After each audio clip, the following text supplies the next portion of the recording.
Hi there, out in YouTube land once again. This is the third episode in the riding series for Wrenching and Riding TV. I did get me a copy of the Tanakh, the JPS Hebrew English Tanakh. This one's not made by Zondervan. This one's made by the Jewish Publication Society. It's pretty authentic. Goes up to Chronicles 2. So that's, this is a Orthodox Jewish Hebrew to English translation. Be probably the most easiest way to describe it. It actually has word for word the English right across from the Hebrew, and it's, like I said, it's backwards. You open it up from where you would traditionally have the back of the book and read it backwards, because that's how you actually read Hebrew. And it's actually kind of funny. I was watching a video on YouTube the other day, and a guy was talking about writing in different places around the world, and a funny anomaly in the Torah, where in the first two books of the Torah, every 49 letters spells out Yod He Vav He, or does it say, or is that might spell out Torah every 49 letters, I think is what he said. And then the second, so that's Genesis and Exodus, every 49 letters spells Torah going towards the book of Leviticus. And in Numbers and Deuteronomy, it's every 49 characters points back to Leviticus, spelling Torah. And then in Leviticus, every 7 letters spells Yod He Vav He. So the Hebrew, laws always point to God, which is kind of a cool way to think about it. Like, if you try to love and honor God with all your heart, you'll never go wrong. So it's like a kind of a cool Christian thing. So this book is pretty awesome. The wording's quite a bit different, so I'm actually going to start with this one instead of just going to day 3 creation. I'm going to read all 3 days out of this one to catch up on it. I'll see where I'm at the end of this, time-wise and stuff. But I mean, the wording in this one is pretty good, so we're going to have to read it. So I'm going to start here in Genesis on the first day here. When God began to create heaven and earth. See, it's already quite a bit different, so I'm just going to roll with it. The earth being unformed and void, with darkness over the surface of the deep, and a wind from God sweeping over the water. God said, "Let there be light," and there was light. God saw that the light was good, and God separated the light from the darkness. God called the light day, and the darkness he called night. And there was evening, and there was morning the first day. It still does the evening to morning the first day, and it gives you the beginning of time when God started creating. This is pretty fantastic. I just want to sit down and read this thing for quite a while. But I'm going to go ahead and just work our way up to day 3 of creation and see if I have enough time to read out the other 2 for day 3 here. So God said, "Let there be an expanse in the midst of the water, that it may separate water from water." God made the expanse, and it separated the water which was below the expanse from the water which was above the expanse. And it was so. God called the expanse sky, and there was evening, and there was morning, a second day. Instead of the second day, it's a second day, a first day.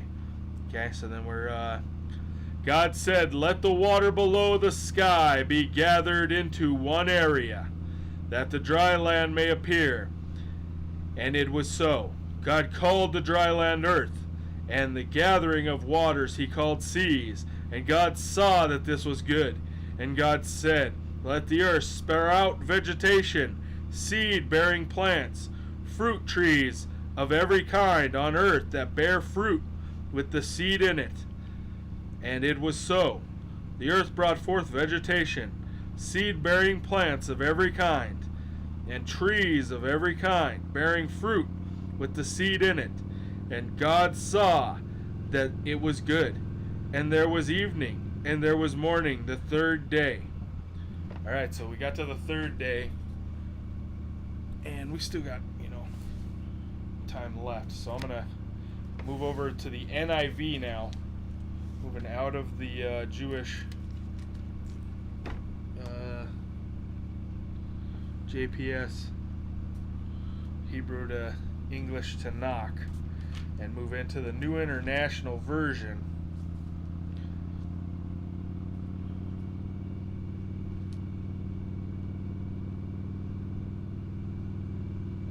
And God said, let the water under the sky be gathered to one place, and let dry ground appear. And it was so. God called the dry ground land, and the gathered waters he called seas. And God saw that it was good. Then God said, let the land produce vegetation, seed-bearing plants, and trees on the land that bear fruit with seeds in it, according to their various kinds. And it was so. The land produced vegetation, plants bearing seed, according to their kinds, and trees bearing fruit with seeds in according to their kinds. And God saw that it was good. And there was evening, and there was morning, the third day. So, seeing that everything so far straight across all three of these is probably going to lead you to believe that everything is of its own kind. We're going to talk about that a little bit, because like evolutionists want to talk about how we came from primordial ooze over billions of years, and ask an evolutionist to show you an example of macro evolution that you can reproduce. Next time you talk to them, ask them the difference between micro and macro evolution, and ask them to give you an instance that you can reproduce each of them. And watch them shut up. Well, they probably won't shut up. They'll probably tell you blah blah blah, but they won't be able to give you what you asked for. So takes more evolutionists, Mike Root even says it, it is a religion, whether you like it or not. It's a religion. It takes more faith to believe that you came from monkeys than it does to believe that you were divinely created. Or even, some teenage kid in his dad's garage, and your little science experiment in a petri dish,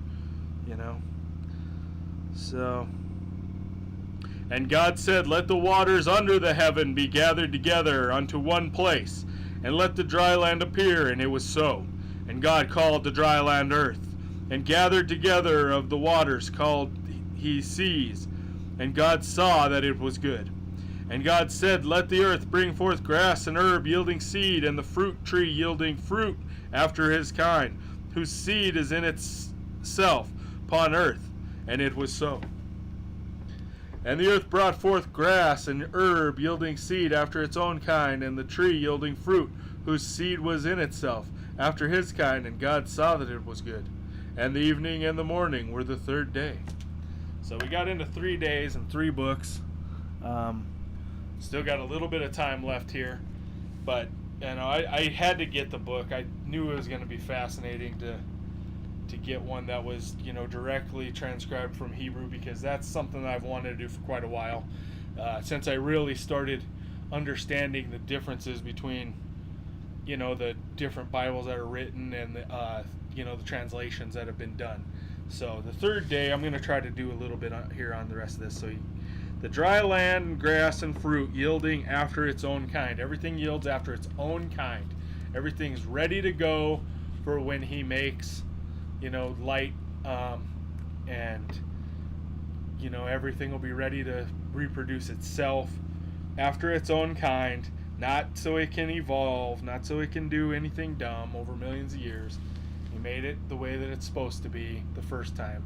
And they want to talk about evolution. You have reproducible microevolution all around you. He gave us all the ability to adapt to an environment, and I believe that.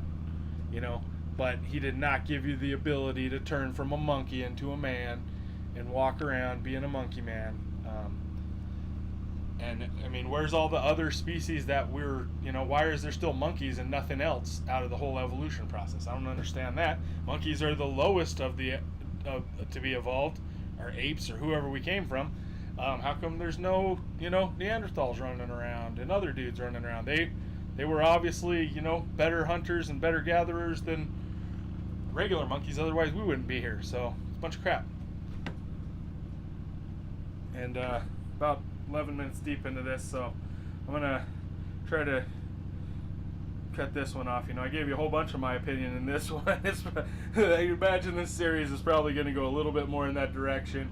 But thanks for tuning in. If you have something that you'd like to add, or a question or anything, that's great. Put it in the comments, ask me about it, hit me up. Like I said before, I don't want to argue with anybody about this. I'm going to give you my opinions.